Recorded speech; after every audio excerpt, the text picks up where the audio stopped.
જય સિયારામ। તો આજે છે રામનવમી, એટલે તમને બધાને હાર્દિક શુભકામના। અને અમારા મંદિરે રામ જન્મ છે એટલે અમે ત્યાં પહોંચી ગયા। પહેલાં તો સવારમાં ઘરે પૂજા કરી રામ ભગવાનની, ને ત્યાં પંજરી ધરીને ત્યારબાદ બધું ફરાળનું બનાવવાનું હતું, એટલે હું ફરાળની તૈયારી કરવા માંડી। પહેલાં સૂકી ભાજી વઘારી નાખીને ત્યારબાદ માંડવી પાક બનાવી નાખ્યો, અને પછી બીજી બધી વસ્તુ, અને ત્યારબાદ અમે મંદિરે પહોંચી ગયા। જો અહીંયા અમારે લાલજી મહારાજના મંદિરે રામ જન્મ ઉત્સવ છે, એટલે ત્યાં પહોંચી ગયા। એટલે ભગવાનની સરસ મજાની આરતી કરી અને પ્રસાદ લીધો, અને ભક્તો પણ ઘણા બધા આવ્યા હતા। અને આજે તો કમેન્ટમાં જય શ્રી રામ લખવાનું ભૂલતા નહીં।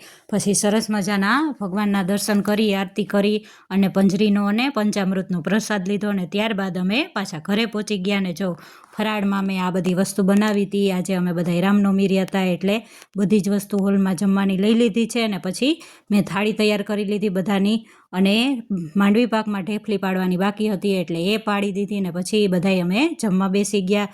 અને જમીને અમારે 4, 4:30 શોભાયાત્રામાં જવાનું હતું। લાલજી મંદિર ચોકથી જ નીકળે એટલે અમે થોડી વાર આરામ કર્યો, ને પછી પહોંચી ગયા શોભાયાત્રામાં। જો ભવ્ય શોભાયાત્રા છે અમારે માંગરોળની રામનવમીની। દર વર્ષે આવી રીતના અમારે ભવ્ય શોભાયાત્રા નીકળે છે, ને બહુ મોટી સંખ્યામાં માણસો જોડાય છે। અને આનો લોંગ વિડીયો તમારે જોવો હોય તો મારી ચેનલમાં આવી ગયો છે, બહુ જોરદાર છે। અને હા, તમને આ વિડીયો પસંદ આવ્યો હોય તો લાઇક, શેર ને સબસ્ક્રાઈબ કરવાનું ભૂલતા નહીં। અને હવે જો આમ શોભાયાત્રામાં ફરીને સાંજ પડી ગઈ, એટલે અમે ફરી પહોંચી ગયા લાલજી મંદિર ચોકે, અને હમણાં જ પાછી શોભાયાત્રા અહીંયા પૂરી થશે। અને મારી બેનપણીઓ બધી જય સિયારામ કર્યા મેં આગળના વિડીયામાં શેર કર્યું છે। અને જો શોભાયાત્રા અહીં લાલજી મંદિર ચોકે પહોંચી ગઈ, તો બાય બાય, હવે મળીએ નેક્સ્ટ વિડીયોમાં।